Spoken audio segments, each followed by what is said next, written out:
100 చోట్లకి వెళ్తే మా పార్టీ జగన్మోహన్ రెడ్డి గారి అభిమానులు కానీ కార్యకర్తలు కానీ విపరీతమైన ఒత్తిడి చేస్తారు.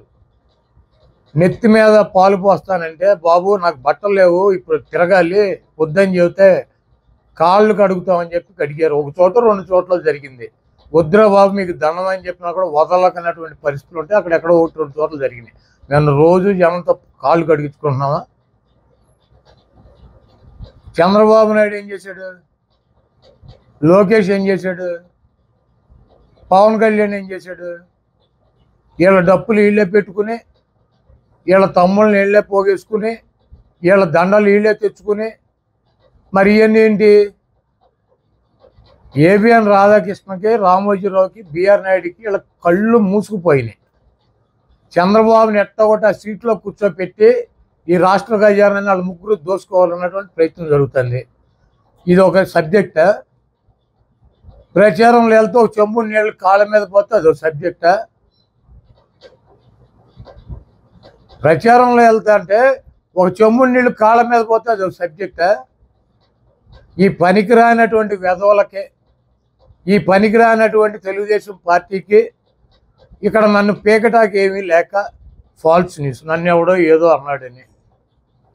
ఈరోజు నేను 2,05,000 మందికి ప్రాతినిధ్యం వహిస్తున్నాను 20 సంవత్సరాల నుంచి. ఈ గుడివాడలో అనేక సమస్యలు ఉన్నాయి. ముఖ్యమైనటువంటి ఇళ్ల పట్టాల సమస్య 23,000 మందికి ఇళ్ల పట్టాలు ఇచ్చి ఇళ్ళు కట్టించేటువంటి కార్యక్రమం చేసాం. 320 కోట్ల రూపాయలు పెట్టి ఫ్లైఓవర్ నిర్మాణం చేసేటువంటి కార్యక్రమం చేసాం. దాదాపు 1,200 కోట్ల రూపాయలతో ఇళ్ళు నిర్మించే కార్యక్రమం చేసాం. అదేవిధంగా మంచినీటి అవసరాల కోసం 200 కోట్ల రూపాయలు ఖర్చు పెట్టాం. రోడ్లు వేయడానికి 200 కోట్ల రూపాయలు ఖర్చు పెట్టాం. ఎన్ని చేసినా కూడా డ్రైన్లనో రోడ్లనో సమస్యలు ఉంటాయి. వాటిని అడుగుతూ ఉంటారు ప్రజలు, మాకు ఈ సమస్య ఉంది, ఇది క్లియర్ చేయలేదు అని. మేము చెప్పుకుంటాం, మా ప్రయారిటీలు ఇవి. మీకు డీబీటీ స్కీమ్ కింద 2,200 కోట్ల రూపాయలు ఈ గుడివాడ నియోజకవర్గ ప్రజలకు ఇచ్చారు. 2,000 కోట్ల రూపాయల అభివృద్ధి కార్యక్రమాలు ఇచ్చారు. ఇంకా చేయాల్సినవి ఉన్నాయి, ఇవన్నీ చేసాము. మాకు ఇంకో అవకాశం ఇస్తే ఇవన్నీ కూడా చేస్తామని చెబుతాం.